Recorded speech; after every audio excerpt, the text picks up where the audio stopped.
Alors, au nom du comité scientifique dont je suis membre, je vous remercie toutes et tous d'être venus écouter les échanges de cette quatrième table ronde qui est intitulée «L'industrie avant l'industrialisation dans l'Europe et dans le monde». Alors, il me revient la tâche très rapide de présenter le modérateur, Mathieu Arnoux.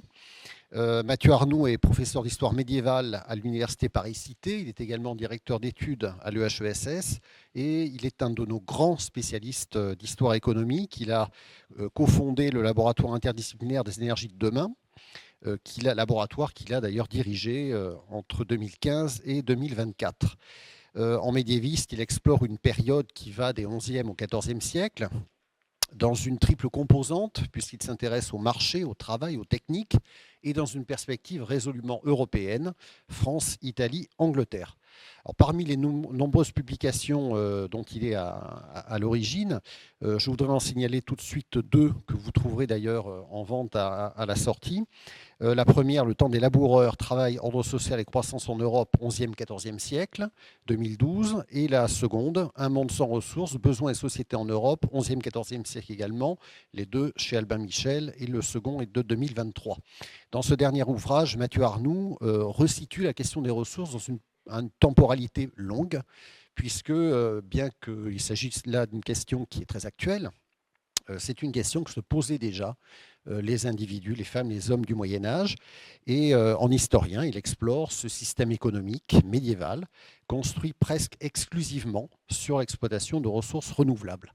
Il en explore les réussites, mais aussi les impasses, dans une perspective comparée qui est tout à fait enrichissante et qui dépoussière un petit peu l'image du Moyen-Âge en restituant toute sa modernité. Voilà, je lui laisse la parole.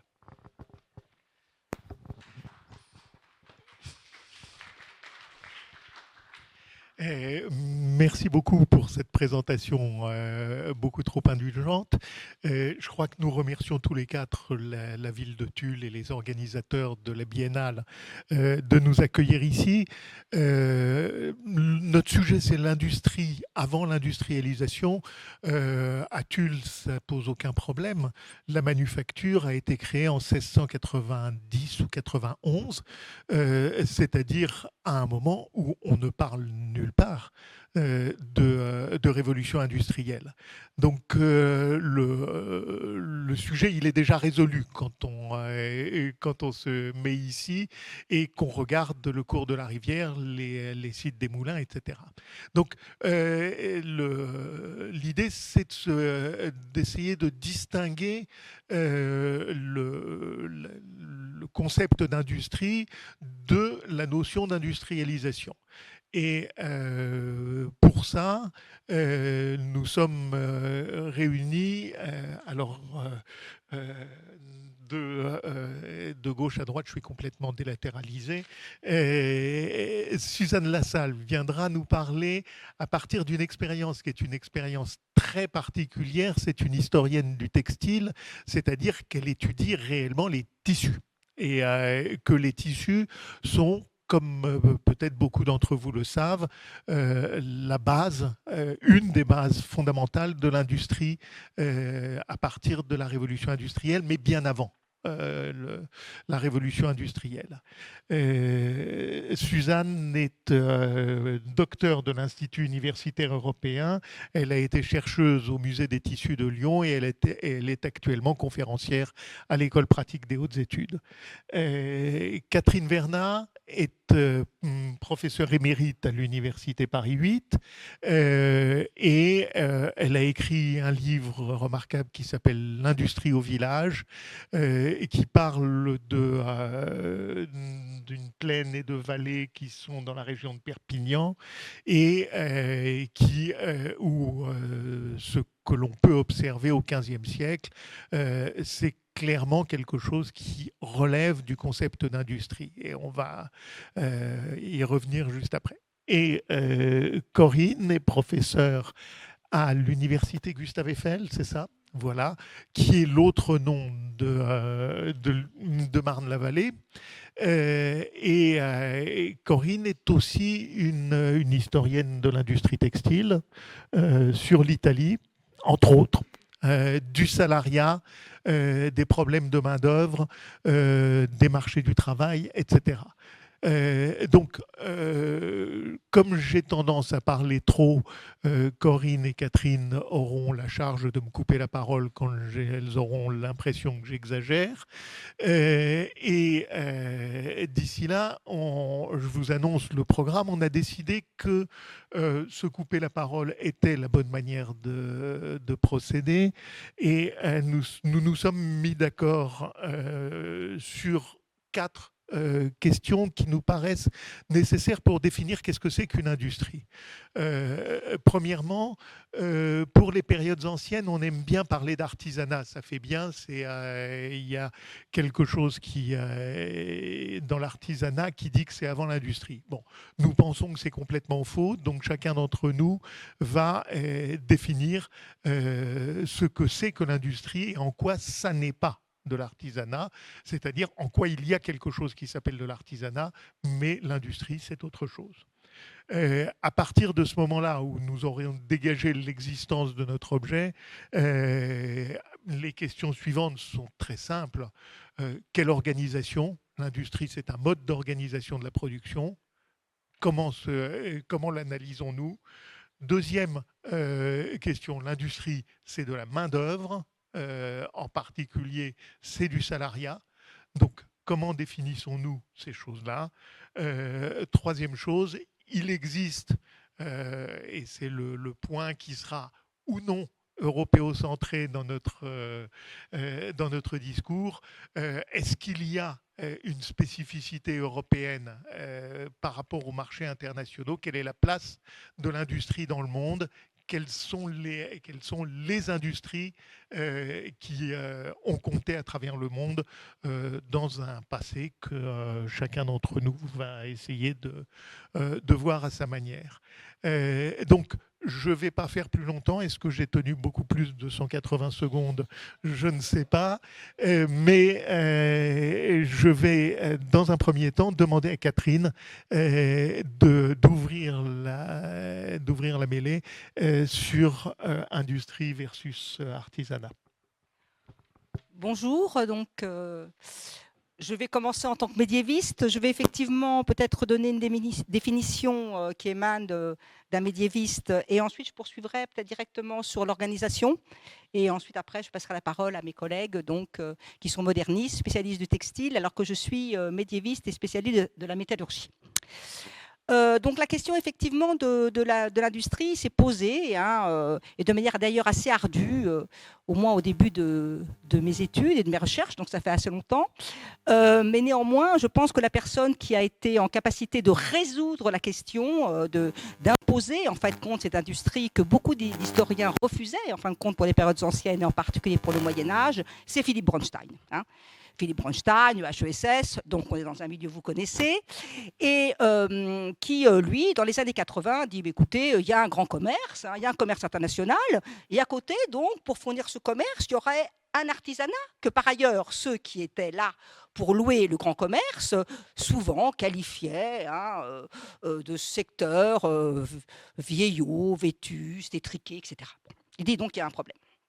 C'est donc qu'il y a autre chose, et de façon tout à fait intéressante, intelligente. Il a décidé de définir l'industrie par le marché. Et c'était la meilleure façon. Et de distinguer en fait l'industrie et l'artisanat par le marché. C'est-à-dire que c'est bon. C'est-à-dire que tout simplement, en fait, il s'est dit, il nous a proposé, et ça a été vraiment validé par de multiples études. L'industrie, ça correspond à un marché au-delà du local, un marché national ou même international, avec des produits reconnus, des produits avec des noms, des produits avec des marques, alors qu'il distinguait l'artisanat plutôt comme une production pas forcément médiocre, pas forcément étriquée, ça c'est tout à fait d'ailleurs le contraire de ce qu'il a démontré ensuite, mais qui correspondait à un marché local. Voilà. Donc avec cette définition sur laquelle on pourra revenir, qui est beaucoup plus étoffée, plus complexe que ce que je viens d'énoncer, bien évidemment, là je vais à l'essentiel pour qu'on puisse avancer aussi. Bon, alors dans ce cadre-là, il y a une industrie médiévale. Il y a un artisanat médiéval, mais il y a une industrie médiévale. Les deux grandes industries au Moyen-Âge, on y reviendra avec mes collègues, je ne vais pas développer d'ailleurs l'une d'entre elles, ni même la seconde, vous comprendrez pourquoi. La première, c'est incontestablement le textile, c'est-à-dire le drap. Alors, le drap, ce n'est pas le drap de lit, je dis ça pour mes étudiants, si vous voulez aussi. Non, c'est effectivement le tissu de laine, je précise tout de suite, avec des tissus tout à fait différents les uns des autres. Je vais parvenir sur la typologie de ces draps, qui est une d'extrême complexité. Et puis, bien évidemment aussi, il y a la métallurgie, la sidérurgie, mais la métallurgie également des non-ferreux, et puis toutes sortes d'autres industries, comme par exemple le cuir, etc. Mais je ne vais pas développer effectivement à chaque fois ces différents secteurs. Donc nous avons des draps, nous avons des lingots de métal, nous avons des cuirs aussi qui sont marqués, qui sont signés, qui ont des noms, qui sont reconnus sur les marchés nationaux et internationaux, et qui peuvent d'ailleurs, et c'est ça la complexité du système, mais là je me penche vers Mathieu, qui peuvent résulter, bien évidemment, ce sera peut-être l'objet d'une question, leur production peut être articulée les unes aux autres selon une chaîne opératoire complexe qui peut aboutir en fin de compte à la mise en valeur et la mise en place d'une industrie. Alors, je passe vraiment au premier point, après avoir pris cette définition, enfin mis en évidence cette définition qui va nous servir à toutes, en fait. Et je reviens tout de suite au premier point, en fin de compte, de notre schéma d'intervention, c'est-à-dire comment est-elle organisée. Comment est-elle organisée ? Alors, d'une certaine manière, en mettant ainsi en combinaison, en vis-à-vis industrie et artisanat, lorsque j'ai terminé ma présentation des définitions, déjà, bien évidemment, je viens d'énoncer un des types, des modes d'organisation de l'industrie. Et en fait, aujourd'hui, devant vous, voilà, parce que c'est une table ronde, on va discuter, enfin du moins je l'espère, je voudrais insister sur un seul aspect donc, que j'ai choisi.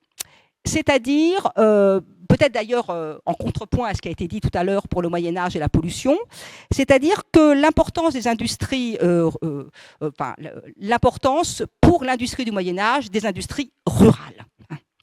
La grande production, si vous voulez, aussi bien en quantité qu'en diversité, se tient à la campagne.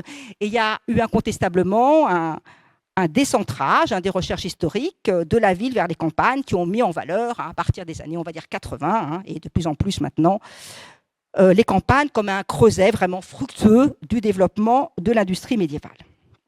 Avec une circulation de la main-d'œuvre, on y reviendra tout à l'heure, des financements, des innovations qui se concrétisent dans des terroirs particuliers. On a beaucoup parlé tout à l'heure aussi de régions, avec raison, de local, de changement d'échelle, dans des terroirs particuliers qui m'ont rappelé naturellement la Lombardie également, pour rendre hommage effectivement à l'Italie qui a été bien présentée tout à l'heure, des districts industriels qu'on voit vraiment se mettre en place à partir des XIVe et XVe siècles et qui sont organisés autour de petites villes. Ce n'est pas la grande cité dont on a l'habitude, avec une domination de la grande cité sur ses campagnes, qui donne l'argent, qui donne les ordres, qui récupère la production. Ce système-là, on l'a aussi. Ça s'apparente au Verlac système. Je pense que tu y reviendras. Et je ne vais pas développer parce qu'elle est bien connue aussi pour le textile. Et je laisserai mes deux collègues qui s'intéressent au textile vous le présenter. Mais de mon côté, donc, j'insisterai sur ces industries, en fin de compte, rurales, à partir de l'industrie du fer, où l'on voit en fait, et c'est effectivement l'objet du livre dont parlait Mathieu, des notabilités locales, des notaires, des médecins, des marchands, naturellement le fameux marchand au Moyen-Âge, de petites cités, de petites villes, qui investissent véritablement dans l'industrie, qui donnent les ordres, qui équipent, qui créent les ateliers, et qui sont en mesure de récupérer la production et de la diffuser à un niveau au-delà du local, avec un intérêt particulier pour la qualité, mais surtout pour le prix. Ça, c'est aussi un élément important. On n'aura sans doute pas le temps d'y revenir, mais ce qu'on appelle, dès le Moyen-Âge, je le vois dans mes archives, le juste prix. Le juste prix. Donc, c'est eux qui font cela, et non pas ces grands banquiers, ces grands financiers internationaux qu'on a à Florence, par exemple, qui existent. Ce n'est pas l'un ou l'autre, mais qui sont en quelque sorte en parallèle, hein, et parfois aussi d'ailleurs, pour les marchés internationaux, en relation étroite, car ces deux mondes se croisent. Donc voilà ce que je pourrais dire sur comment est-elle organisée. J'ai été volontairement rapide, mais simplement pour dire que, vous voyez, derrière le modèle très connu, mais très complexe et souvent méconnu, mes collègues vont y revenir, du Verlag, il y a d'autres modes d'organisation de la production. Merci Catherine. Alors, on va aller immédiatement à l'autre bout, si je puis dire, des sources et de la recherche. Et c'est Suzanne qui va parler. Vous voyez qu'elle a amené des choses. Si vous voulez, à la fin de cette discussion, Suzanne vous montrera sur quoi elle travaille. Parce que il se trouve qu'avec les textiles, on peut regarder les produits et on peut avoir la certitude que oui, il y a des standards, il y a des marchés, il y a des choses qui relèvent de l'industrie. Suzanne, à toi. Merci. Eh bien, en fait, je vais quand même décrire un tout petit peu certains de ces objets maintenant pour un peu incarner quelle est la matière de ma recherche. Alors, juste, j'ai quelques... c'est quel bouton ? Ah oui. Voilà. Ok.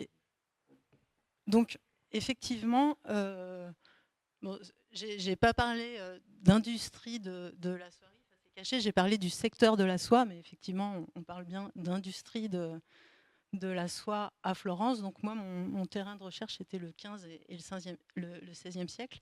Et dans ces quelques images, j'ai voulu illustrer... Vous m'entendez ? J'ai voulu illustrer comment la soie, donc cette matière, doit être transformée donc, dans un secteur qui effectivement combine à la fois donc, des artisans qui gèrent différentes étapes de transformation de cette matière, mais qui s'inscrit dans une industrie qui est donc disséminée à travers donc, la ville. Ah non, c'est pas ça que je voulais faire, zut. Je spoil toute ma présentation. Bon, vous voyez, c'est pas grave. Vous voyez que donc là, on a une vue de Florence. Bon, elle est connue, peut-être que vous la connaissez. J'aurais voulu la mettre plus grosse, mais je voulais tout rassembler en un slide pour justement essayer de visualiser ce qui peut se passer à l'échelle de la ville. Alors tout d'abord, donc la soie, c'est donc issu c'est une fibre animale qui est, comme vous savez, produite par le ver à soie, qui construit un cocon. Et ensuite, ce matériau doit être transformé afin d'obtenir donc un premier fil. Donc, je vous ai apporté différentes échevettes pour vraiment comprendre à quel point la transformation de la soie implique différents métiers, différentes étapes, et qui vont...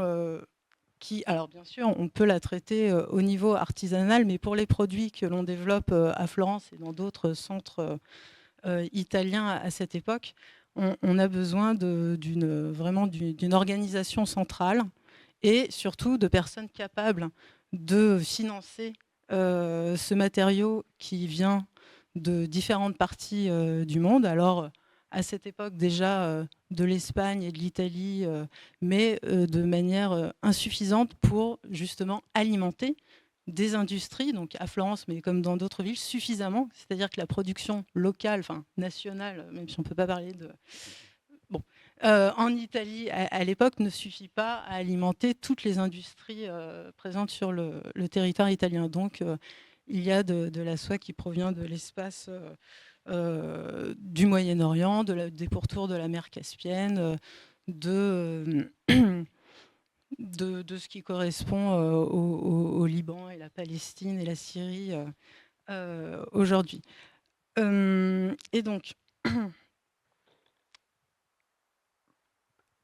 c'est-à-dire que pour transformer ce fil de soie, pour le dévider, et en faire un premier fil qu'on va pouvoir transformer.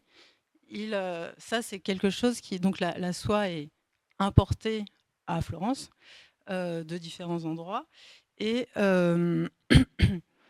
c'est une des seules activités qui n'est pas intégrée à l'intérieur de la ville et qui peut soit être un peu plus tard justement dans le Contado de Florence, donc la région de Florence qui est sous domination de Florence, mais tout le reste des opérations va être intégré à la ville. Et donc les personnes qui financent ces matériaux, donc le marchand entrepreneur, le soyeux, le setaiolo, comme on l'appelle, va posséder la matière et la distribuer à un certain nombre d'artisans ou d'ouvriers, soit à domicile, soit dans des ateliers effectivement d'artisans, et va, au cours des différentes transformations qui sont multiples, la récupérer pour contrôler le travail qui est fait et la peser, etc.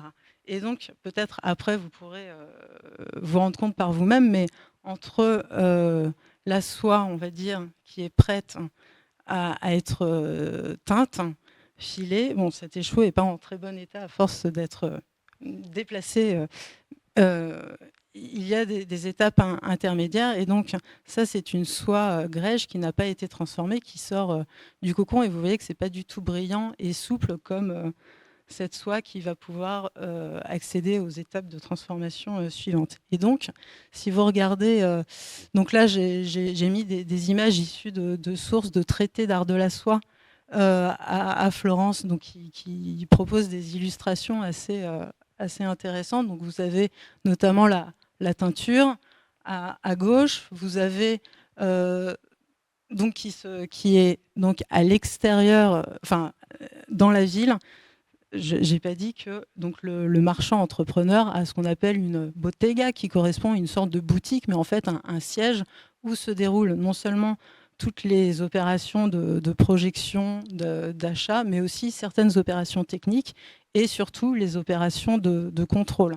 Et donc, en fait, vous allez avoir ces institutions centrales à un endroit de la ville qui vont, entre lesquelles et des ateliers et du domicile de certains artisans, la matière va circuler en permanence suivant des allers-retours incessants. Et donc, vous avez donc la teinture qui se fait dans des ateliers, donc sur les bords de l'Arno, et donc évidemment ça pose la question des eaux usées ou des eaux de teinture reversées dans le fleuve, et de la cohabitation avec d'autres activités, notamment alimentaires, etc. Et vous avez d'autres activités comme le bobinage, par exemple, qui interviennent à de multiples moments de cette chaîne opératoire très longue de la transformation, de l'obtention d'un fil de soie. Et ça, c'est donc plutôt des opérations qui sont exécutées à domicile par des femmes, notamment, qui sont très nombreuses, parce qu'évidemment, pour constituer un tissu, quel qu'il soit, un tissu de soie, il faut un certain nombre de fils.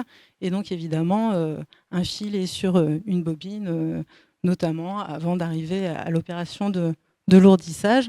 Et puis, donc, vous voyez que à chaque fois, donc là, c'est à droite une représentation de la boutique centrale où, alors je ne sais pas si vous voyez très bien, mais il y a une femme qui rapporte des bobines, du fil bobiné sur des bobines, et un sac qu'elle tient dans l'autre main qui correspond aux déchets de soie. Donc, elle rapporte à la fois la soie qui a été transformée et la soie qui n'a pas pu être bobinée, parce qu'évidemment, toute cette matière a quand même une valeur commerciale et technique qui peut être utilisée d'une autre manière. Et donc, on a dans la boutique du marchand quelqu'un qui est donc tout à fait préposé à peser ces matières, à contrôler leur poids et surtout à l'inscrire au livre. Et donc au centre, vous avez donc la comptabilité qui est un des outils aussi, et ce qui rend possible cette industrie, c'est-à-dire un outil de contrôle de toutes ces opérations et de la matière. Et donc dans cet outil développé par les Italiens, donc la comptabilité en partie double, dans la documentation des soyeux qui est très bien conservé pour Florence, vous avez toute une partie de cette comptabilité avec ce système qui est adapté à la manufacture, c'est-à-dire à la transformation des matières. Et donc, juste en dessous, vous voyez, il y a des petites étiquettes qui ont été retrouvées dans certains de ces livres et qui vraiment viennent noter toutes les les matières et qui l'a transformé, le poids, la date. Et donc comme ça, on peut vraiment suivre les allers-retours de la matière dans cette industrie donc, qui est décentrée. Et peut-être dans un premier temps, ça va suffire. Et vous voyez aussi juste une échevette de l'époque qui se trouvait elle aussi dans un autre livre et qui est sortie justement du processus productif, peut-être parce qu'elle ne correspondait pas aux standards qui étaient établis par cette industrie. Merci Suzanne. Alors non, on ne va pas applaudir à chaque fois, ça va.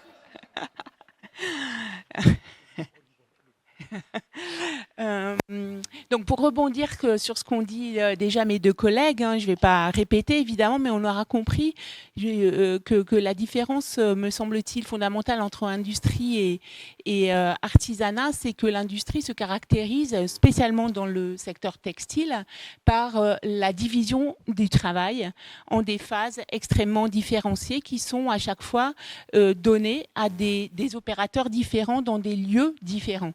Et on peut dire l'artisanat, au fond, c'est quelqu'un qui maîtrise plus ou moins l'ensemble du processus de production. On pourrait revenir et discuter là-dessus, bien sûr.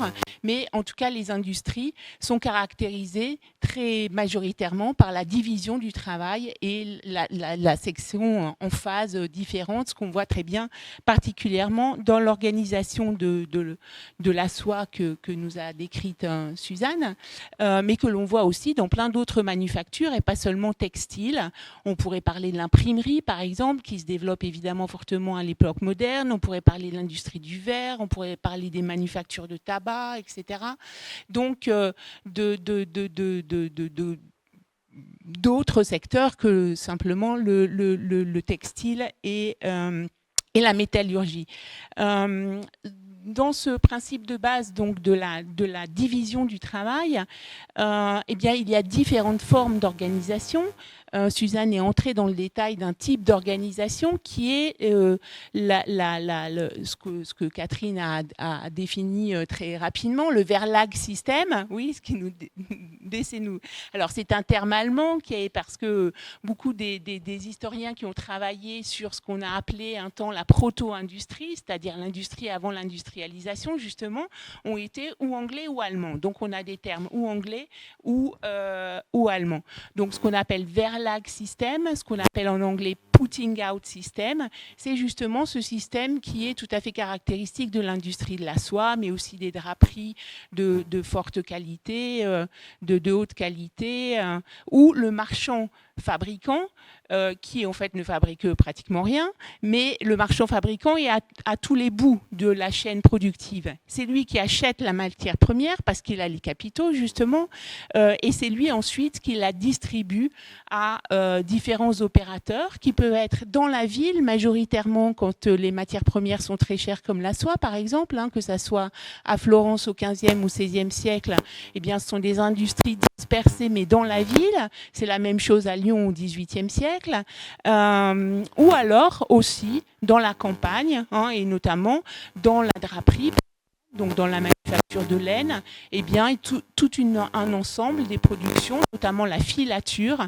est opérée dans les campagnes. Donc des allers-retours constants entre la ville et la campagne dans beaucoup d'industries et entre des formes d'organisation différentes, parce que ça peut être dans la boutique du marchand, ça peut être dans des petits ateliers en ville et ça peut être au domicile. De façon très, très importante.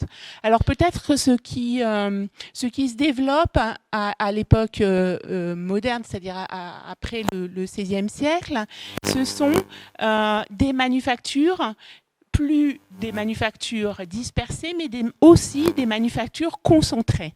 Et si on reprend l'encyclopédie de Diderot et d'Alembert, à l'article manufacture, justement, ils disent il y a les manufactures dispersées et il y a les manufactures concentrées.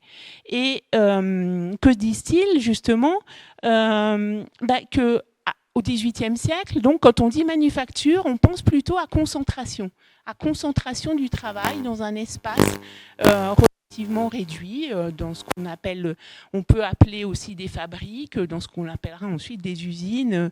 Le terme existe déjà, mais avec des sens différents auparavant. Je vous cite l'encyclopédie. Par le mot manufacture, on entend communément un nombre considérable d'ouvriers réunis dans le même lieu pour faire une sorte d'ouvrage sous les yeux d'un entrepreneur. Tels sont, dit-il, les forges, les fonderies, les tréfileries, les verreries, les manufactures de porcelaine, de tapisserie et autres pareils. Et on pourrait en ajouter évidemment à la liste. Et j'aurais pu mettre quelques images, mais il y a de véritables palais manufacturiers qui se construisent spécialement au XVIIIe siècle. Que ça soit, par exemple, peut-être vous connaissez la manufacture Van Robey, qui est assez célèbre parce que a bénéficié d'un privilège donné par Louis XIV et s'est installé à Abbeville pour faire une manufacture de draps fins à l'imitation de celle de Hollande dont il venait et d'Angleterre. Et cette manufacture, au début du XVIIIe siècle, se manifeste par la construction d'un véritable palais manufacturier. Maintenant, c'est des logements, mais enfin, vous pouvez encore l'avoir à Abbeville, qui regroupait quand même plusieurs centaines d'ouvriers. C'était sans doute la plus grosse concentration manufacturière de la France du XVIIIe siècle. Mais ensuite, il y a une chose pareille qui se construit au Dijon-Val à Sedan, autre grand centre de la manufacture de draps de luxe dans la France du XVIIIe siècle. On pourrait parler aussi des Gobelins à Paris pour la tapisserie, etc. Donc, manufacture concentrée qui est ce qui frappe les contemporains. Mais néanmoins, la manufacture dispersée, l'autre type de manufacture dont parle l'encyclopédie, c'est quand même l'organisation la plus commune, en fait. Celle qui continue, justement, c'est l'aller-retour entre la ville et la campagne, entre des formes, des lieux de fabrication très différenciés les unes des autres. Donc, je disais, Verlag System, c'est quand, justement, le marchand fabricant achète la matière première, la distribue et ensuite vend les produits finis sur des marchés internationaux. Au contraire, on parle de système domestique, domestic system ou Kaufsystem en allemand, quand on a un système, on va dire, où le capital marchand est enfin moins engagé dans la production, puisque ce sont des petits producteurs qui restent indépendants, qui fabriquent des produits, souvent avec, dans ce cas-là, des matières premières locales, qui les vendent sur des marchés régionaux et qui sont achetés par des marchands fabricants qui les font finir, souvent perfectionner, teintés par exemple, ou qui leur redonnent un lustre, etc., et qui ensuite vont les vendre sur les marchés internationaux. Bon, peu importe, mais disons que c'est intéressant de voir toutes ces formes différentes d'organisation de l'industrie. Alors, Corinne a mis la main sur un problème important. Je crois qu'il faut absolument, c'est le travail, et c'est une espèce de travail de Sisyphe des historiens des sociétés anciennes, de rappeler que la campagne ne devient un lieu qui est voué totalement ou presque totalement au travail de la terre qu'à l'époque contemporaine. Antérieurement, la campagne est un lieu où le salariat est une condition extrêmement répandue. Ça, je crois que c'est un point tout à fait important. Alors, du coup, la question, c'est quoi le salariat ? Parce que il y a là-dedans des choses qui, à nos yeux, qui sont ceux d'une société salariale, il y a des choses qui vont nous paraître tout à fait curieuses. Par exemple, la fréquence des rémunérations en nature ou des choses comme ça. Je fais partie des gens qui pensent que nous devons commettre le bon anachronisme. Et le bon anachronisme consiste à dire la seule définition correcte du salariat, c'est la subordination à l'employeur. C'est-à-dire quand le salarié est prié d'obéir à un certain nombre de règles qui lui sont dictées et qu'en échange de ça, il est salarié. Et à partir du moment où on prend cette définition-là, le fait qu'il soit salarié une partie de l'année ou le soir ou qu'ils doivent se déplacer régulièrement ou autre, devient simplement un des aspects de la condition salariale. Et je crois que c'est quelque chose de tout à fait important de signaler que avant que la révolution industrielle et là les questions d'énergie vont avoir un rôle absolument déterminant pour dire qu'est-ce que c'est qu'une société industrielle, avant que l'industrialisation, si je puis dire, s'étende quasiment au monde entier, le salariat est quelque chose qui est communément partagé et qui est beaucoup plus largement répandu que nous ne le pensons habituellement. Et du coup, ça pose la question de la main-d'œuvre à l'intérieur de ces sociétés. Donc, avant de traiter effectivement la question de la main-d'œuvre et le salariat pour le Moyen-Âge, je tiens à dire que, bien évidemment, on travaille souvent ensemble, hein, c'est une évidence, mais vous avez vu que en fait, les modes d'organisation de la production qu'on voit apparaître à la fin du Moyen-Âge sont toujours présents au XVIIIe, avec des modalités un petit peu différentes, bien évidemment, peut-être plus complexes. Et le rapport aux civils-campagne, sa diversité, la diversité des rapports aussi émerge dès le Moyen-Âge et ensuite, comme l'ont dit mes deux collègues, prennent des formes particulières, d'autant plus avec le drap. Alors, en ce qui concerne, c'est la main-d'œuvre et la forme de salariat. Les gens qui travaillent, vous savez, pour le Moyen-Âge, c'est pas très facile d'approcher les individus. Il faut des sources absolument exceptionnelles. Bon, j'ai eu peut-être cette chance avec les sources catalanes, aussi bien sur le versant français que sur le versant espagnol. Et c'est donc à partir de cet exemple, de micro-histoire, si vous voulez, que je vais donner justement illustrer en fin de compte la question de ceux qui travaillent, de la main-d'œuvre et donc du salariat. Je le ferai à partir des forges, j'en ai parlé tout à l'heure, des ateliers hydrauliques, puisqu'il est question d'énergie. On y reviendra. Je vais pas du tout, je suis historienne des techniques, mais je décidais de ne pas parler technique aujourd'hui. Voilà, pour plein de raisons. Et en fait, qu'est-ce qu'on voit arriver qui sont ceux qui fabriquent ce fer dans ces forges, dans ces moulines? Il s'agit donc de forges de réduction. On produit du fer à partir du minerai, à partir du charbon de bois, etc. On produit des barres, des lingots. J'en suis à ce stade-là. Je resterai à ce stade-là volontairement. Donc, pour produire ce produit demi-fini qui voyage très loin, néanmoins, on y reviendra tout à l'heure. Ces barres, ces lingots, on arrive à déterminer une petite équipe d'hommes, d'une quinzaine d'hommes. C'est intéressant parce que c'est le nombre de travailleurs qu'on retrouve dans la forge à la catalane jusqu'au 19e, encore les permanences. Et ces hommes, en fin de compte, il s'agit naturellement de forgeurs, mais très important, fondamental, des muletiers, des charbonniers, des mineurs, qui souvent d'ailleurs travaillent de forge en forge, parce que ces forges, en fin de compte, l'un d'entre eux, celui qui dispose peut-être un petit peu plus de vitalité, d'entre-gens, de capitaux, les loue à cette notabilité locale dont j'ai parlé tout à l'heure, et les loue pour un an. Ils ont à peine le temps de s'installer que déjà ils doivent partir, mais ils connaissent très très bien le milieu. J'ai toutes sortes de lettres venant de certains d'entre eux et qui, justement, veulent savoir si telle ou telle forge sera libre, etc. Donc, il y a vraiment, si vous voulez, aussi une connaissance du milieu de la production. Alors, qui sont ces hommes? Ils sont tous des immigrés. Alors, à partir du début du 15e, ce sont des Languedociens. Sans doute avant, on n'a pas de source. À partir de la première moitié du 15e, donc aux Languedociens, on voit peu à peu arriver à côté d'eux donc des Basques, très nombreux, qui vont dominer la production, les forges, la location de ces forges, etc., pendant tout le siècle. Et à la fin, dans les années 1480, 1510, on va arriver les Italiens.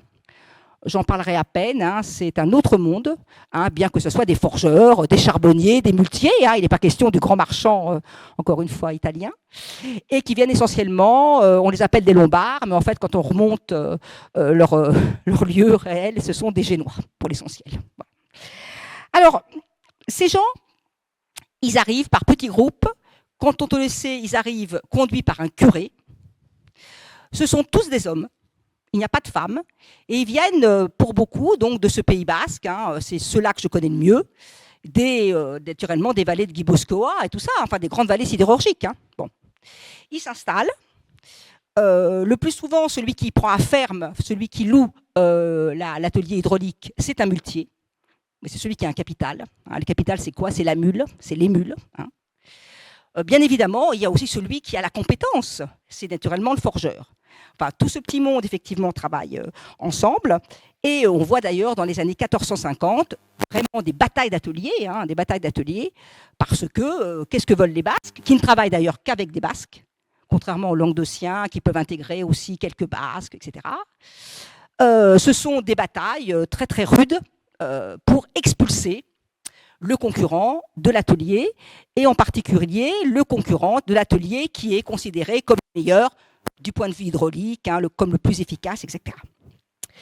Comment sont payés ces hommes? Et là, c'est triste à dire pour moi en tant qu'historienne.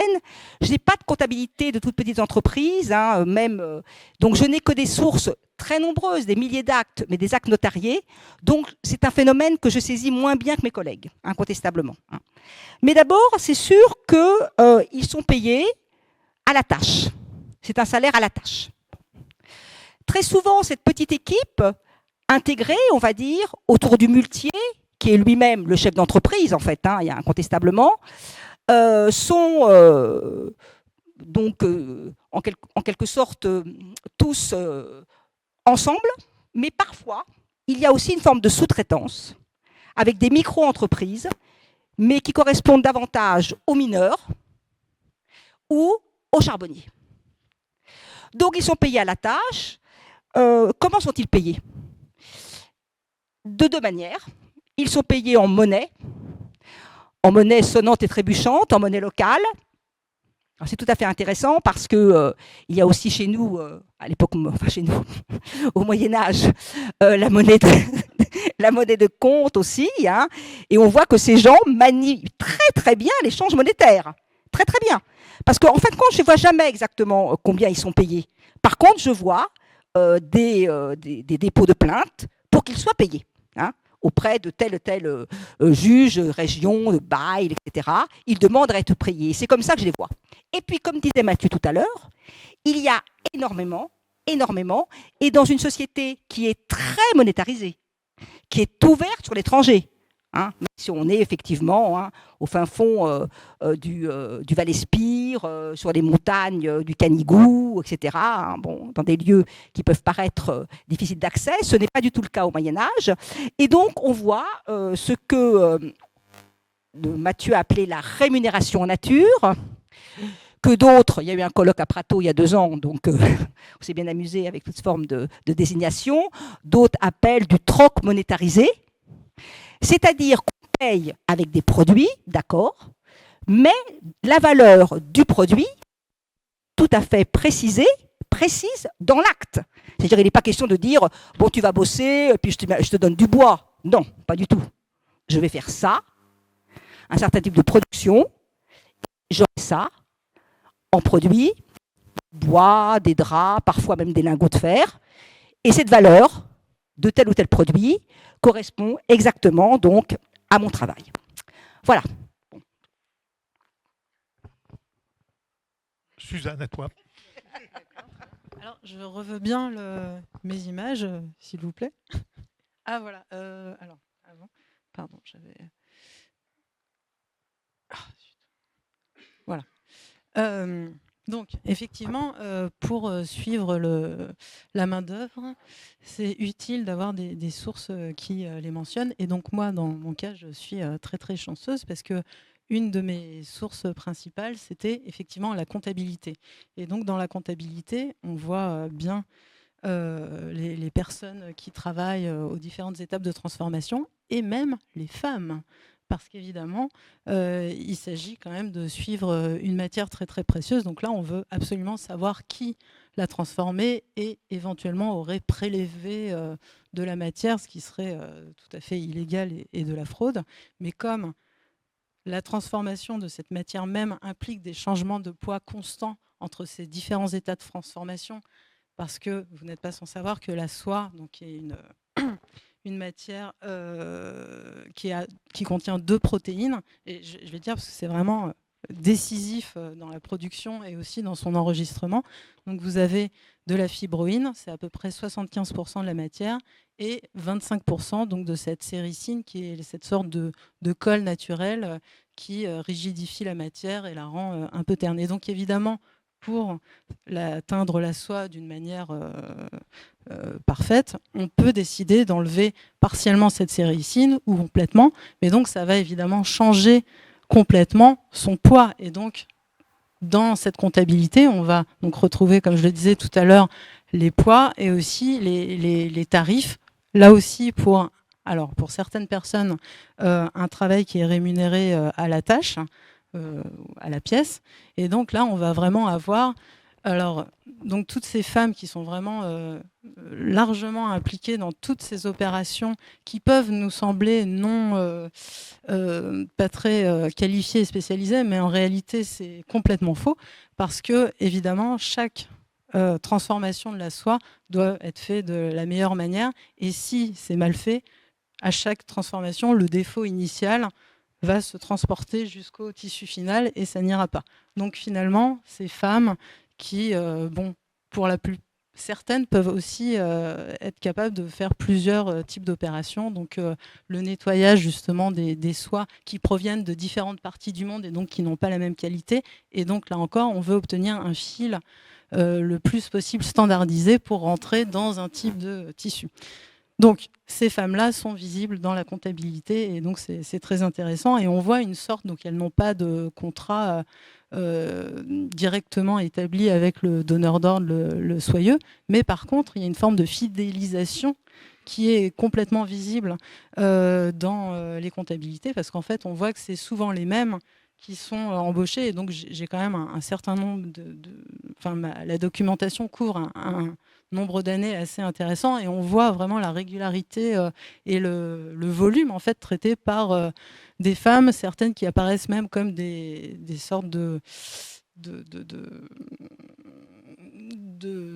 personnes qui ont plus de volume que d'autres à traiter et qui pourraient... Alors, on n'a pas d'assurance qu'elles forment d'autres, mais évidemment, chez elles forment des jeunes filles, etc. Donc, et alors, dans cette industrie, on a d'autres types de salariats, notamment les teinturiers, par exemple, ou les filateurs. Eux sont artisans et possèdent leur matériel de transformation, c'est-à-dire, et les tisserands, bien sûr.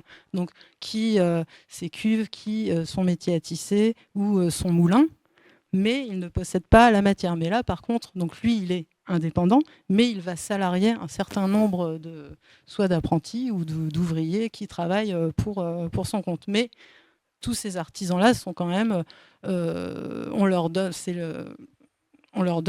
du travail et ils doivent le rendre ensuite au donneur d'ordre qui est vraiment au centre de cette industrie. Et oui, et donc aussi, certains sont payés en monnaie, d'autres en nature, surtout en vin. Voilà, les tisserands. Et donc aussi, c'est intéressant de voir à quel rythme ils sont payés. Par exemple, on peut voir dans donc du matériel qui est donné à un tisserand qu'on va lui donner la chaîne pour tisser tel tissu, que à tel moment, il va rendre donc le tissu tissé et puis tous les déchets issus qui ne sont pas rentrés dans le tissage. Et donc, il va être payé régulièrement. Donc, soit... toutes les semaines selon le degré d'avancement et des fois effectivement en nature. Et même si jamais une commande est très pressée, ce qui est souvent le cas et comme aujourd'hui c'est souvent pour avant-hier pour rendre le travail, eh bien on fait des heures supplémentaires qui sont effectivement indiquées de cette façon et ce qui implique notamment donc la nuit. Et donc la nuit aussi ça pose des sacrés problèmes parce qu'il faut s'éclairer évidemment pas à l'électricité à l'époque, et tout en ne brûlant pas son ouvrage et en voyant bien ce qu'on fait, et aussi en protégeant la matière. Donc il faut aussi embaucher des gardiens de rue dans les quartiers en question pour éviter d'avoir des sortes de cambriolage ou d'attaque. Et donc ce travail-là, supplémentaire, est aussi noté noir sur blanc dans les livres. Et bien sûr, vous avez aussi d'autres employés qui sont parfois des techniciens eux, embauchés directement par le soyeux, avec des contrats, et qui font un certain type d'opération qui est très très spécialisée, comme la sélection des fils. Alors évidemment, vous avez le scribe qui est vraiment qui gratte toute la journée et qui pèse, et son rôle est extrêmement important. Mais vous avez aussi toute la sélection des fils qui reviennent, donc soit filés et ensuite pour être envoyés teints, et qui, là aussi, bon, on en parlera dans la question d'après, qui œuvrent pour l'obtention d'une qualité standardisée, justement. Voilà, est-ce que j'ai répondu à la main-d'œuvre? Ah, et si peut-être pour les femmes, quand même, on peut dire que les femmes travaillent donc à domicile, mais quelquefois aussi dans des espaces fermés, comme les couvents, pour notamment la fabrication, enfin le guipage de la lame d'or. Et c'est bien commode parce que dans un couvent, on ne peut pas sortir et la matière pas trop non plus. Donc c'est assez intéressant. Et là, il y a des véritables ateliers qui sont organisés dans les couvents, et même dans des endroits qu'on considère apparemment de clôture, il y a quand même une sorte de fluidité parce qu'il y a des employés spécialisés qui ne sont pas directement intégrés sous l'autorité du soyeux, mais qui viennent, par exemple, aiguiser les ciseaux, fournir des lunettes à ces personnes pour qu'elles puissent couper et guiper des lames de métal extrêmement fines. Voilà. Je voudrais préciser que le vin, quand même, normalement, ils le revendent. Hein. Ils ne boivent pas tout. Non, mais ça alimente un marché. Non, mais quand même, parce que l'aspect moral quand même de ce travail. Oui, on est tout à fait d'accord. Moi, j'ai des tisserands à nouveau à Florence, hein, sur un fonds qui est cousin de ceux qu'étudie Suzanne. Quand on reçoit 6 ou 12 taillades de grains à Florence au mois d'avril, on reçoit, je ne sais pas, 200 kilos de grains. C'est pas mangeable. C'est quelque chose qu'on va revendre, qu'on va gager, qui va servir à faire du crédit, etc. Hein, il faut bien voir que ce salariat a aussi des caractéristiques qu'on retrouve, par contre, quand on pose les bonnes questions, qu'on retrouve au 19e. Ça, tout à fait. Alors, du coup, dernier espace, on va le faire rapidement pour que vous puissiez avoir la parole aussi. C'est Pardon ? Elle n'a pas parlé de la main-d'œuvre ? Non ? Non. Non, mais je peux passer mon tour, hein, si tu veux. Non, je m'en prie. Excuse-moi. Heureusement qu'on est là. Bon, non, je sais pas, je vais peut-être aller un peu vite, mais pour rebondir sur ce qu'a dit Suzanne, ce type d'organisation, il est avec une très grande diversité de statuts et une très grande diversité de formes de rémunération. Il se, évidemment, poursuit, on pourrait dire jusqu'au 19e siècle. Il est tout à fait caractéristique, par exemple, puisqu'elle parlait de la soie à Florence, hein, de la grande fabrique lyonnaise du 18e siècle. La grande fabrique, c'est une institution reconnue, donc une espèce de corporation, si on veut. Hein.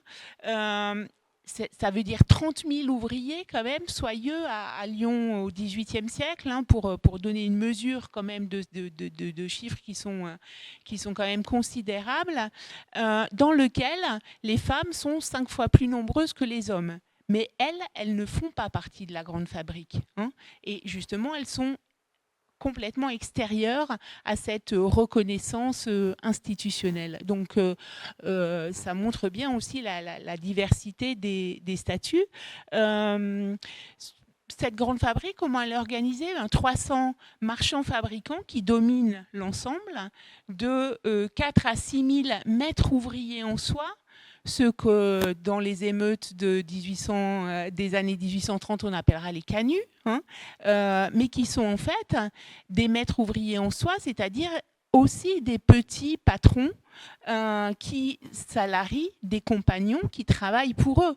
Donc les statuts sont quand même plus complexe que ce qu'on peut imaginer quand on dit salarié. Parce que le maître ouvrier en soi à Lyon, il a son atelier, il a ses métiers, il a salarie lui-même des compagnons. Et donc, c'est aussi compliqué de dire que c'est un salarié. Il y a beaucoup de gens qui sont aussi pseudo-indépendants dans ces organisations, pseudo-indépendants parce qu'ils dépendent des grands marchands fabricants qui leur donnent, qui leur confient la matière première ou qui leur vendent la matière première. Mais disons que voilà, le terme salarié, à ne pas confondre avec salariat déjà, mais le terme salarié ne correspond pas à toutes les formes de relations de travail qui sont dans ces organisations industrielles. Ce d'autant plus qu'on n'a pas parlé de quelque chose qui est absolument fondamental, c'est-à-dire la pluriactivité. L'essentiel des gens qui travaillent pour l'industrie travaillent aussi pour l'agriculture et sont aussi des paysans ouvriers ou des paysans mineurs ou des paysans forgerons ou des paysans charbonniers, etc. etc. Et donc, ils peuvent être journaliers agricoles ou être petits paysans ayant quelques lopins de terre sur lesquels ils essayent de vivre. Et puis, leurs femmes filent pour les marchands fabricants de la ville. Et évidemment, elles travaillent aussi dans les champs. Hein. Donc, il y a de multiples formes de pluriactivité, donc de multiples formes de statut dans ces organisations industrielles très complexes et très diverses d'un territoire à l'autre et d'un secteur à l'autre aussi. Hein.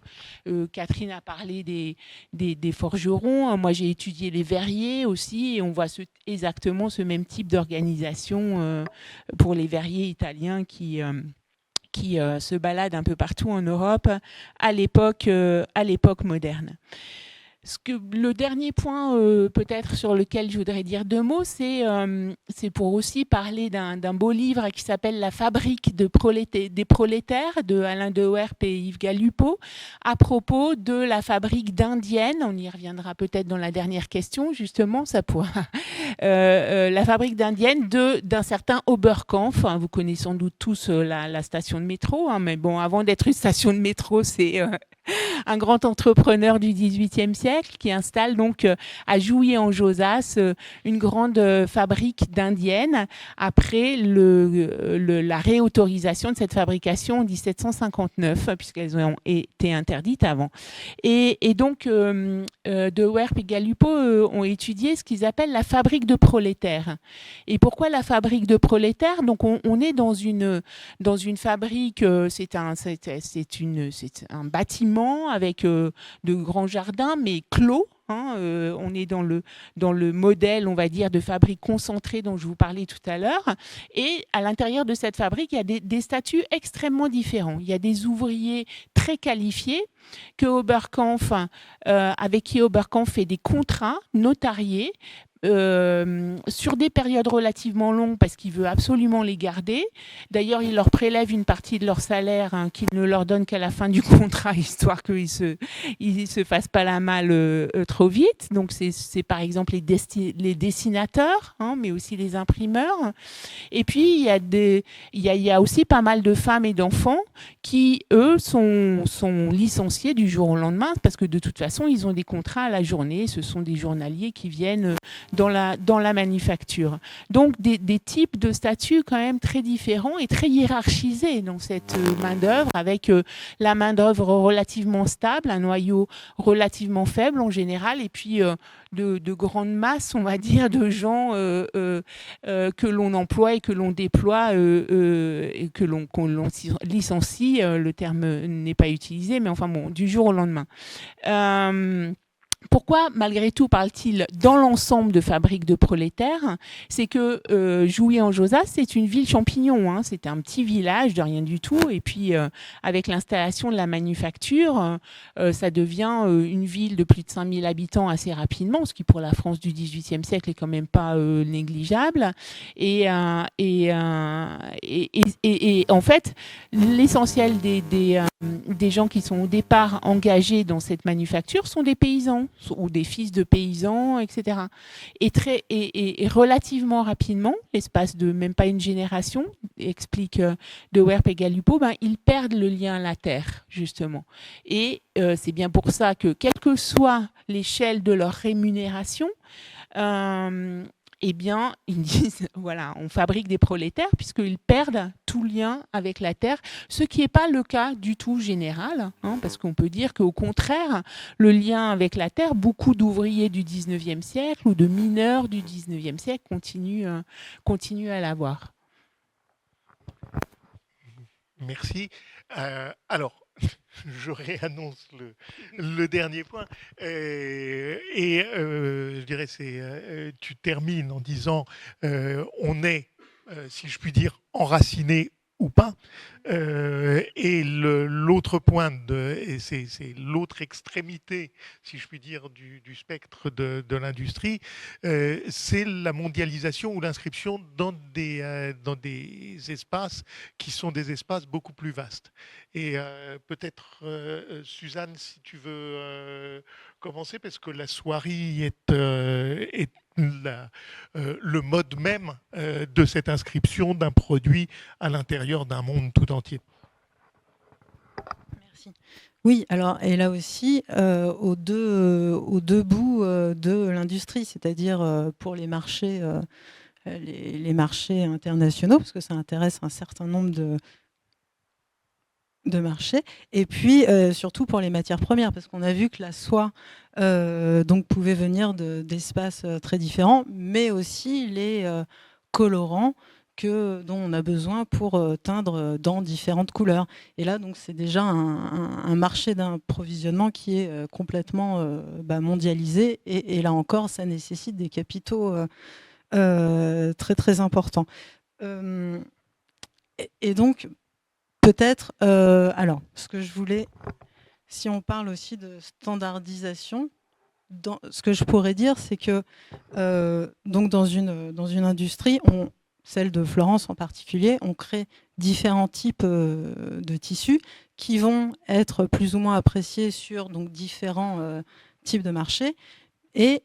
Mais avant de parler de ce qui convient pour les marchés intérieurs, pour les marchés extérieurs, il faut aussi penser à une forme de standardisation pour chaque type textile. Parce que, par exemple, pour tisser, alors là, évidemment, j'avais ramené des tissus qui ne sont pas, je vous rassure, des tissus du 15e et du 16e siècle, mais dont la typologie correspond. Et aux choses qui étaient produites à Florence. Donc vous avez des tissus unis. Donc ça, c'est un satin qui est très rigide. Vous pourrez le toucher tout à l'heure. Et puis ça, par exemple, c'est un autre satin de soie, mais vous voyez qu'il est complètement mou. Et donc déjà, rien que ça ne procède pas de la même filière technique, ni du même type de fil qui est produit pour composer ce tissu. Et puis après, vous avez, ça c'est encore un autre satin, donc qui est toujours uni, parce que bon, il y a quelques effets de couleur, mais il n'y a pas une véritable polychromie. Et là, si vous regardez l'envers, vous regarderez tout à l'heure, vous avez un type de fil, qui est beaucoup moins fin que ce qu'on peut voir de l'autre côté.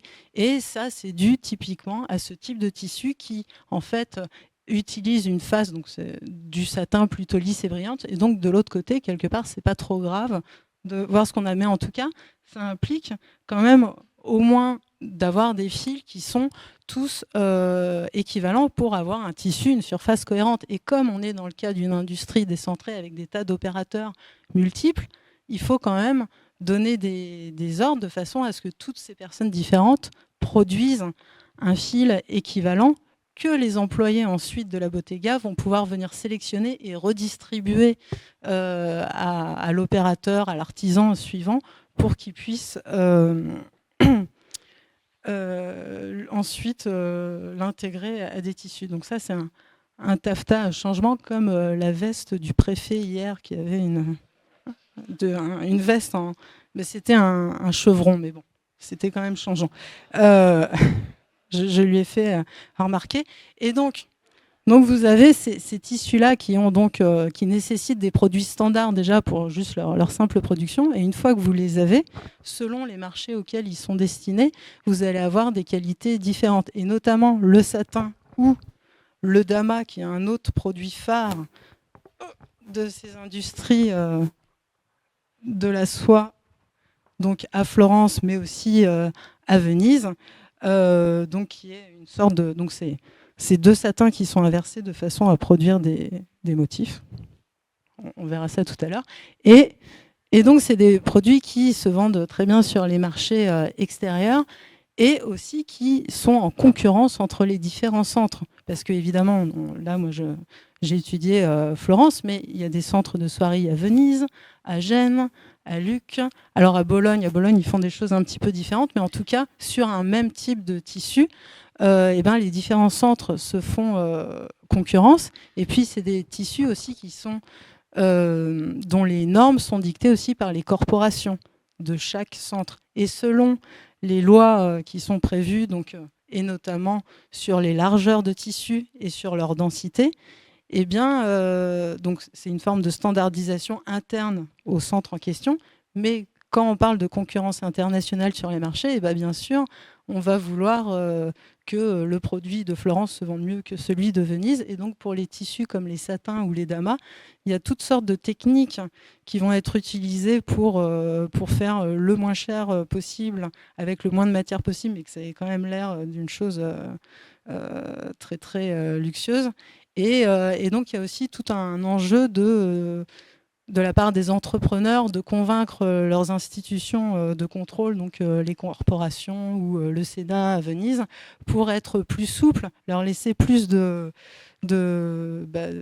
liberté pour décider eux-mêmes des critères des caractéristiques des tissus de façon à être plus compétitifs, etc. Et donc, bien évidemment aussi, il y a la question de la fraude à ces normes qui est absolument intéressante sur le plan technique, parce que ça permet de développer un certain nombre de choses. Et donc, je vous montrerai aussi tout à l'heure, je vous ai ramené un tissu très très précieux, conservé selon des normes absolument désastreuses, et je m'en excuse.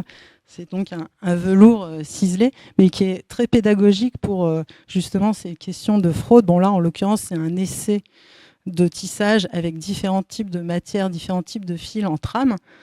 Donc, quand on le sait, on peut le voir, mais quand on ne le sait pas, c'est pas très visible. Et justement, dans les types de normes qui étaient prévues à l'époque, on disait il faut en chaîne ou en trame ce type de matière, filée comme ça, de telle grosseur, etc. Mais en fait, les entrepreneurs ou les tisserands, selon leur niveau d'indépendance, pouvaient décider de faire comme il faut sur les premiers mètres, et puis, qui étaient appelés des brasses à l'époque, brach évidemment, qui n'avaient pas la même mesure, mais sur une certaine longueur, et puis après de faire autrement, de façon un peu à berner le consommateur. Mais là aussi, il y avait des problèmes ensuite de discrédit par rapport à des produits, à des centres, etc. Donc et juste...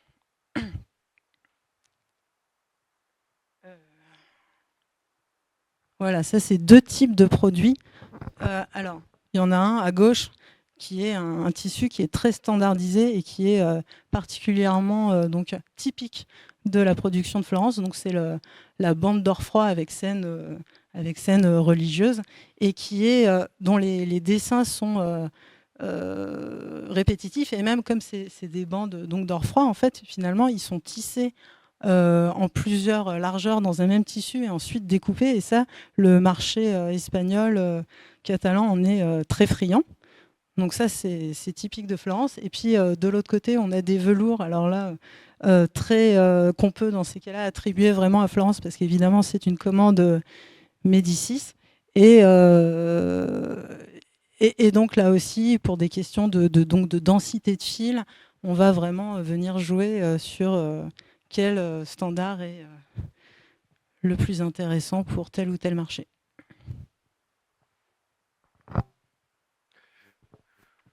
Oui, alors on n'a pas beaucoup de temps si on veut discuter, hein.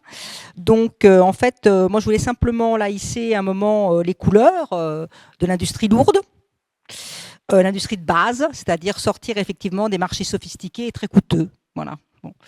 Qui sont surtout le centre des études des médiévistes, et donc revenir à certains petits éléments. Simplement dire que tous ces produits, ces barres, ces lingots, etc., en fait, sont transportés très loin. Hein. Et ils sont normés aussi, et cela dès l'Antiquité. Là, on n'a pas d'antiquisant ici, mais on pourrait dire qu'on a retrouvé des barres dans de nombreuses épaves, dans un des bras du Rhône, hein, certains d'entre vous le connaissent, hein, qui sont des barres absolument normées, marquées, et qui sont en quelque sorte, qui rassemblent, hein, qui sont soudées les unes aux autres en forme de lingot pour former une barre, avec des aciers exactement au même niveau de carburation. Donc là, incontestablement, c'est moins sophistiqué, mais on a déjà, si vous voulez, entre le deuxième avant et le deuxième après, ce type de choses. En ce qui concerne le Moyen-Âge, simplement 2 anecdotes d'une certaine manière. À Albi, une petite comptabilité, pour une fois, je suis contente. Et qu'est-ce que je vois passer comme fer, autour naturellement, encore une fois, de la cathédrale d'Albi, vous imaginez, etc., etc. Bon, je vois des aciers, parce que c'est comme ça, effectivement, hein, c'est ceux qui sont les plus chers, hein, les produits, effectivement, aussi les plus sophistiqués dans mon domaine. C'est pas terrible, mais enfin bon, c'est toujours ça, c'est quand même pas rien, je ne vais pas revenir sur l'acier. Et on voit effectivement ce qu'on appelle le calypse, hein, en latin, en quelque sorte, lombard. Bon. On voit également du fer de foie. Le fer de foie, ce n'est pas autre chose que de l'acier, hein, en réduction directe. Et on voit aussi du fer tersate, c'est-à-dire de l'acier catalan. C'est-à-dire que là, simplement, au détour d'une petite comptabilité, pour des produits très très lourds, on a déjà 3 origines, bon, dont l'une est assez lointaine, hein, avec la Lombardie. Ensuite, dernier clin d'œil, c'est un petit peu pour vous amuser. Voilà, je suis au début du XIVe siècle, je suis dans le comté de Foix, je suis en pleine croisade contre les Albigeois. Hein. Je dis que les Cathares intéressent toujours beaucoup de gens, et d'ailleurs c'est vrai, avec raison. Et parmi ces Cathares, figurez-vous, il y a ceux qui ont vraiment porté une grande partie de l'innovation de la forge hydraulique. C'est comme ça. Bon. Voilà. Ils sont à la fois des forgerons tout à fait intéressants pour les compétences techniques, certains d'entre eux naturellement, et puis aussi des Cathares. Bon. Et qu'est-ce qu'ils font, ces Cathares? Ils sont poursuivis effectivement, hein, par l'inquisition de Jacques Fournier, hein, bon, et ils partent. Et ils partent en Lombardie, bien évidemment aussi, et ils partent avec leurs barres sur les épaules. Voilà.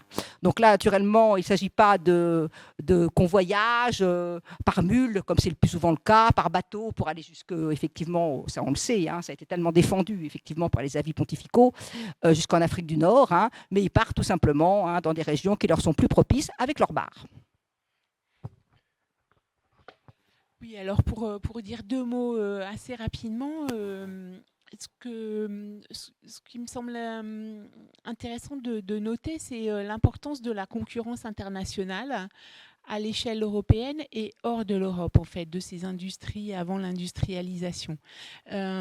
Suzanne a parlé évidemment de l'industrie de la soie florentine, en notant qu'il y avait plein d'autres centres en Italie qui ont été cités, je ne vais pas y revenir.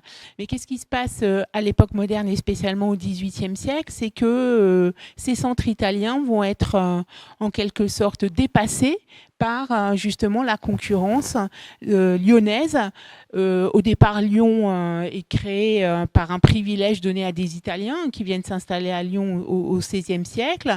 Ça vivote pendant un certain temps, ça démarre relativement lentement, et puis au XVIIIe siècle, Lyon devient le leader européen de la soie européenne, grâce à un élément extrêmement important, c'est-à-dire la mode.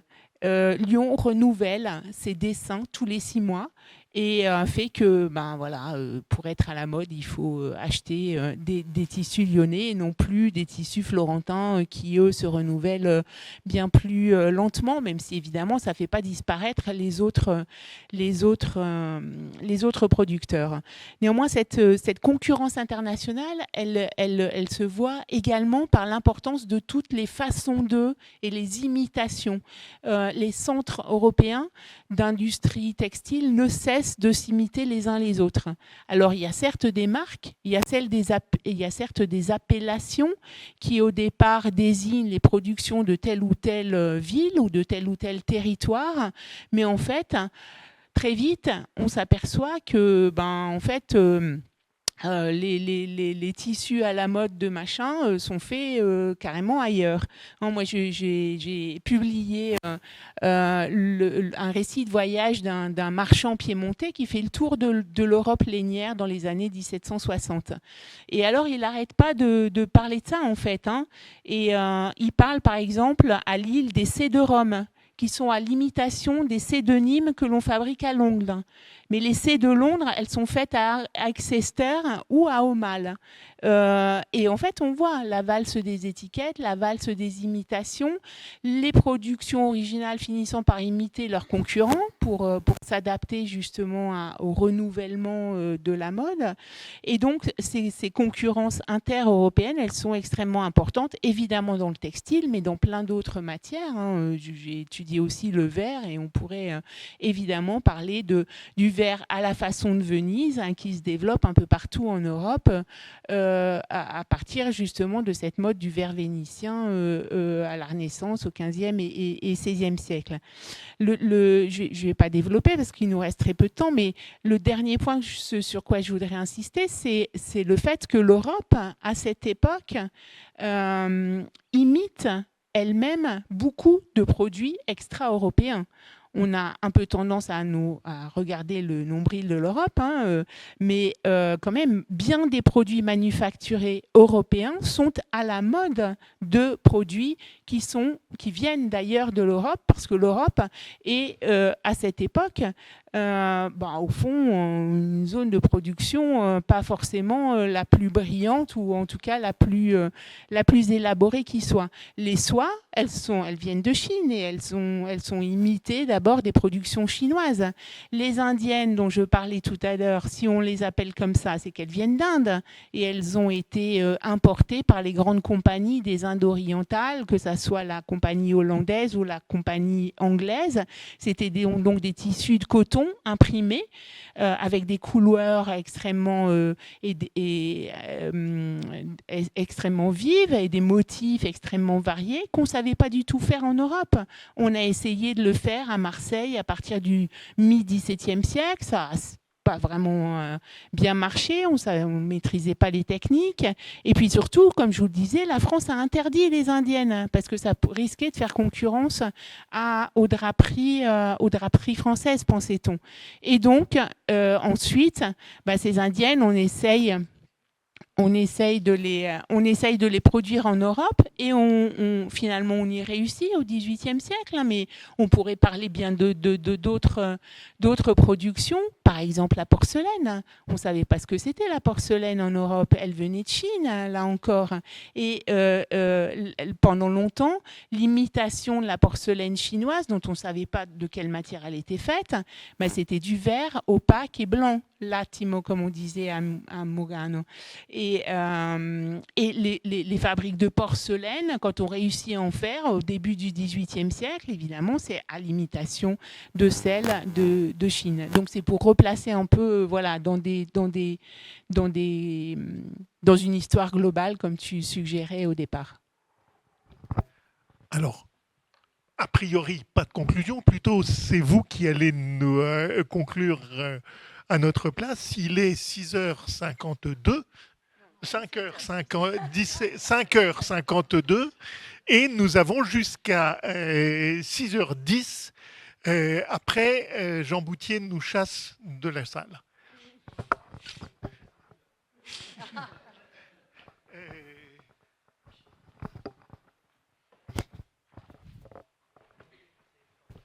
Merci beaucoup, merci pour la dynamique que vous avez choisie pour le dernier panel de jour.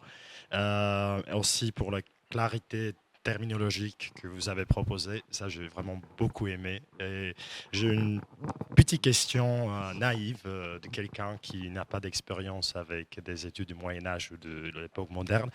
Et j'avais bien compris que tous ces acteurs ont eu la nécessité de communication à distance entre différentes régions, entre différents pays. Et je me pose la question dans quelle langue et comment ils ont communiqué avant la standardisation même de français et d'italien et comment c'était traité. Alors, très rapidement, pour le Moyen-Âge et pour cette région de la Catalogne, en fait, on a le discours transcrit par la main du notaire. D'accord ? On n'a jamais un interview reproduit sur un parchemin. Bon. Par contre, ce qui est très intéressant, c'est que pour les modalités techniques particulières, je ne vais pas revenir sur le vocabulaire, on n'a pas le temps, pour les compétences, etc., là, on a dans le texte en latin, tous les textes sont en latin, hein, là-bas, pour toute cette région, là, on est en dessous de la Loire, etc., pour le notariat, vous avez une incise des termes, ou en basque, ou en languedocien, après en italien. Et ça, c'est très intéressant parce que là, il y a naturellement des études philologiques qu'il faut faire et qui ont été faites. Voilà, c'est pour répondre rapidement à votre question.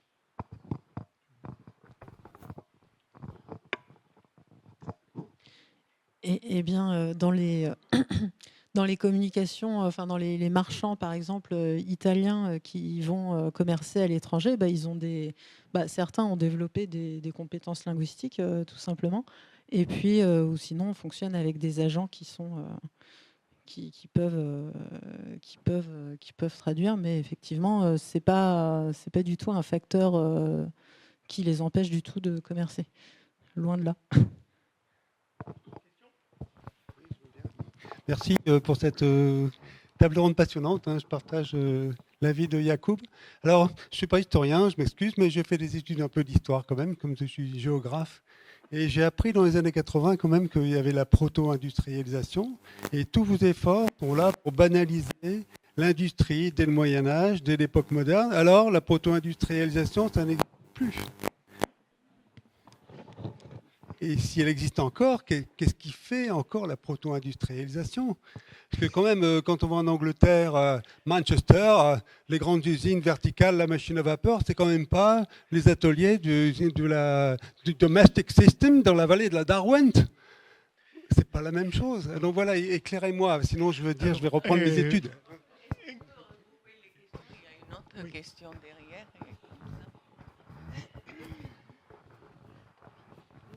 Enfin, un peu course de relais ici.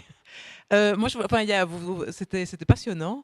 Moi, j'avais envie de poser la question que vous avez un peu abordée, mais qui est la question du capital.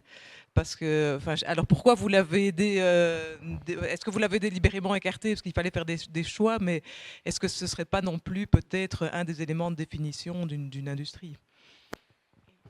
Une autre. Merci, et merci pour ces échanges effectivement tout à fait passionnants. J'avais une question, voilà, est-ce que vous avez croisé au cours de vos recherches respectives plus d'informations sur la question de la coordination dans notamment les ateliers plutôt dispersés, enfin la production dispersée? Comment est-ce qu'on faisait pour se coordonner quand il y avait des étapes successives de production? Est-ce qu'il y a des délais? Comment ça fonctionne? Et puis vous avez évoqué aussi dans le cas de la SWAT Florence des commandes pressées. Et donc là aussi, en cas de retard, qu'est-ce qui se passe? Est-ce qu'il y a des pénalisations? Enfin voilà, comment ça se passe?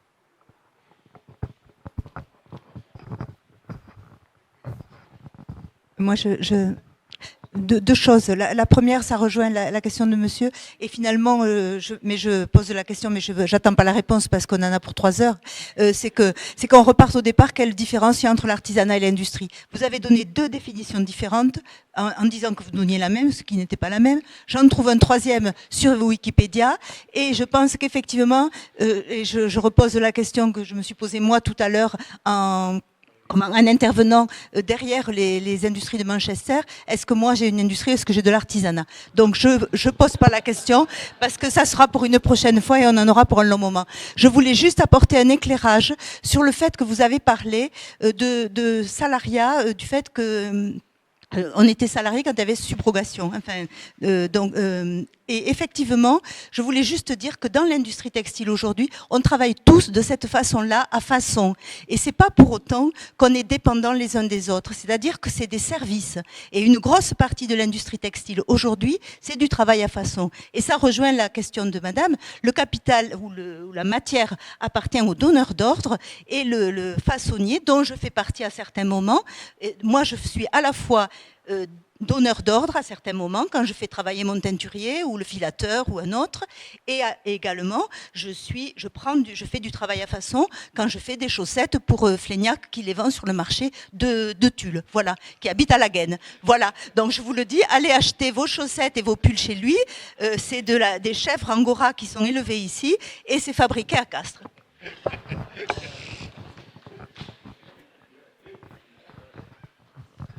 Moi, c'est une question qui va un petit peu dans le même sens, mais qui est à la fois un peu propositionnelle, parce qu'on sent bien la difficulté de l'avant, l'après, du régime d'avant et du régime d'après, le proto ou le pas proto, l'artisanat ou pas l'artisanat. Et moi, j'avais peut-être une suggestion à vous soumettre, c'est que comme dans le régime de propriété, entre un régime de propriété, entre guillemets, plutôt de type médiéval, voire moderne, et un régime de propriété capitaliste, on a complètement simplifié la ligne, c'est-à-dire la propriété pure. Ça existe très peu au Moyen-Âge et très peu à l'époque moderne. Et ça existe, même le régime juridique de la propriété change profondément au XVIIIe et puis surtout au XIXe siècle. Est-ce que dans l'histoire de l'industrie ou de l'industrialisation, l'enchâssement des relations, des rapports au travail que vous avez décrit, c'est-à-dire une espèce de polyactivité, de rapports différenciés avec différentes personnes, n'est pas aussi une différence. C'est-à-dire qu'on a quelque chose de l'ordre, si on emploie une métaphore environnementale, de la biodiversité des types de relations à l'époque médiévale, à l'époque moderne, qu'on perd avec le régime capitaliste, où un entrepreneur capitaliste, marchand capitaliste, est un entrepreneur capitaliste, marchand capitaliste, et un ouvrier est un ouvrier, et que les rapports de travail sont beaucoup plus simplifiés. Mais voilà, suggestion. Bon, et merci, ça fait beaucoup de questions, donc je pense que un certain nombre d'entre vous seront au pot, et nous aussi, et on pourra répondre mieux. Sur la proto-industrie, quand même, et là, on a baigné dedans quand on était petit. Il n'y a jamais eu de définition de la proto-industrie. Celle de Franklin Mendels, celle de Médic Schlumbaum, mais écrite, n'étaient pas les mêmes. Celle de Stephen Epstein n'est pas la même. C'est un truc commode qui permet de signaler un problème. Bon. Mais donc en soi, c'est pas une mauvaise expression. Hein.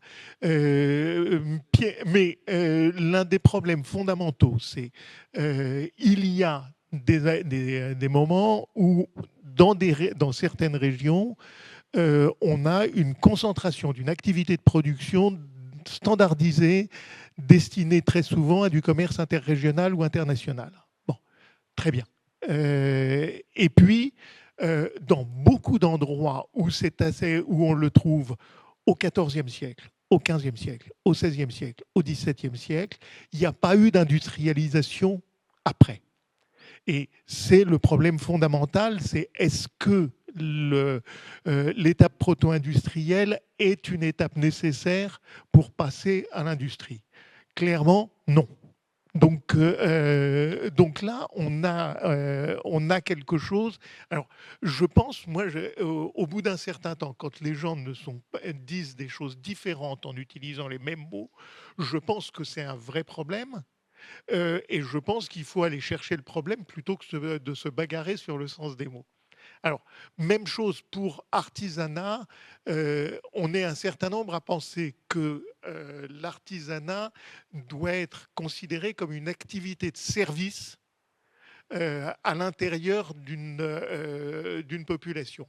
Un forgeron à l'intérieur est un élément indispensable, et il y a à peu près systématiquement un forgeron ou un maréchal ferrant dans toutes les communautés paysannes à travers toute l'Europe. Ces gens-là ne sont pas des salariés. Quand vous portez un soc de charrue à redresser à un forgeron, vous ne lui dites pas à quelle heure il va devoir se mettre au travail. Quand vous avez un ouvrier, vous lui donnez un horaire de travail. Et ce qui s'appelle subordination, c'est le fait d'avoir un certain nombre d'obligations qui sont déterminées par l'employeur. Un cordonnier, vous allez faire ressemeler vos chaussures, vous n'expliquez pas au cordonnier comment il va faire. Ça n'est pas un salarié, et ça n'est pas votre salarié. Donc je pense qu'il faut le faire comme ça. J'ai trop parlé, je laisse sur le capital qui veut intervenir. Non, sur la proto-industrie aussi, on a tous... Ouais. On a tous baigné dedans quand on était petit. Effectivement, moi, ma thèse, c'était sur la proto-industrie, justement, autour de l'industrie textile de Prato. Et finalement, j'en suis arrivée à la conclusion que si on prenait la définition stricte de Mendels ou de Kritte, Schlumberg, machin, bah, ce n'était pas de la proto-industrie. Parce que, justement, il y avait... Avant de devenir un mot commode pour désigner l'industrie avant l'industrialisation, la proto-industrie, il y avait quand même, contrairement à ce que dit Mathieu, des définitions relativement strictes en liant un certain nombre de variables culturelles, démographiques, d'organisation, etc. Je pense qu'il y a eu des débats infinis sur ce thème entre historiens et des tas de controverses, etc. Et si on est passé un peu à autre chose, c'est aussi que finalement ça tourne en rond. Et ça tournait en rond, ça se mordait la queue et finalement c'était pas utile.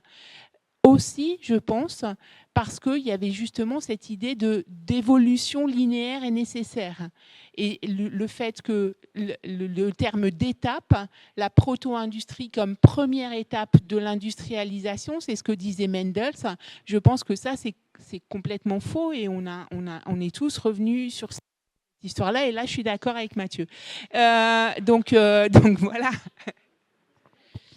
Donc moi, je ne veux pas ajouter à tout cela. Simplement, en ce qui concerne les périodes anciennes, vraiment très anciennes, c'est-à-dire pour l'Antiquité et le Moyen-Âge, je crois que autant que la définition et les débats autour d'une définition d'un concept qui à un moment sert à la pensée et à un moment ne sert plus qu'à la confusion, hein, ça c'est aussi notre travail, c'est que les collègues qui travaillent avec nous, et en particulier avec moi, qui sont des archéologues, en fait, non pas que les archéologues n'ont pas un sens précis des concepts. J'en connais certains ici, je ne voudrais pas me faire tuer en sortant. Mais en fait, ils ont utilisé ce terme de proto-industrie pour désigner les industries anciennes. Parce que, incontestablement, ils connaissaient ni Mendels, ni les autres. Ce n'était pas leur problème. Et d'ailleurs, c'est très bien. Ils ont autre chose à faire. Voilà. Donc, on a eu aussi cette confusion, surtout, si vous voulez, dans la vulgarisation scientifique de haut niveau, néanmoins, entre industrie ancienne et puis proto-industrie. Donc, il a fallu faire un petit peu de ménage. Bon, voilà. Mais c'est vrai qu'en ce moment, ça ne nous sert plus, ce concept, d'une certaine manière. Voilà. Alors, sur le problème du capital, bon, quand vous faites de la soie, et quand vous faites de la soie brodée d'or ou d'argent, vous devez acheter des métaux précieux, vous êtes obligatoirement aussi un banquier. Donc, la soierie double complètement l'activité bancaire.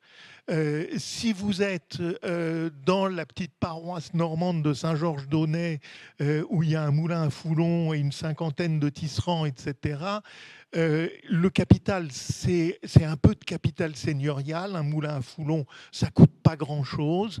Les métiers à tisser, ça ne coûte pas grand-chose. Les moutons sont là. On fait une production que personnellement, je n'ai jamais vue sur les marchés. Ça sert à habiller les gens du coin. Ça rentre dans un type de production standardisée. Le capital, il est très difficile à discerner. Et je pense qu'il faut regarder ça. Il faut se dire que pour les industries lourdes, et c'est la même chose qui s'est passé au Japon, le capital, il est seigneurial ou nobiliaire. Ça, c'est extrêmement important. Et en Italie, une bonne partie des grandes firmes appartiennent à des grands noms de l'aristocratie. Donc, voilà, je pense que c'est compliqué. Là, il faudrait, et nous n'avons plus le temps, heureusement, descendre à la question quel niveau du capital vous voulez voir. Oui, il y a quand même le capital.